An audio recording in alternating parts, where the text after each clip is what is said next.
Dalam sepekan terakhir, di jalur Gaza banyak anak-anak tewas akibat serangan udara Israel. Sekitar setengah dari 2,3 juta penduduk Gaza berusia di bawah 18 tahun.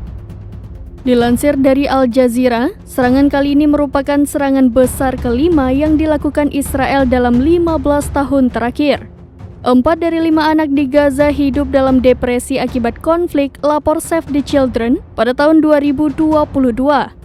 Jumlah korban yang tewas akibat perang Israel-Hamas kian meningkat. Total korban tewas di kedua belah pihak saat ini mencapai 3.145 orang.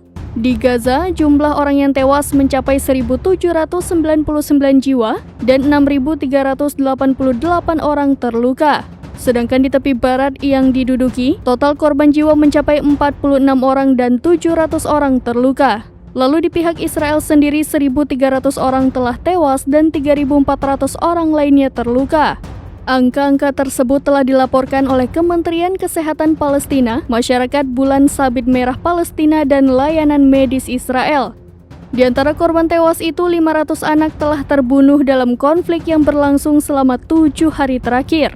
Israel telah menggempur jalur Gaza selama 7 hari berturut-turut. Wilayah terkepung itu pun menghadapi bencana kemanusiaan yang semakin besar. Anak-anak yang telah kehilangan rasa aman terpaksa harus mengungsi dan meninggalkan rumah mereka di tengah malam.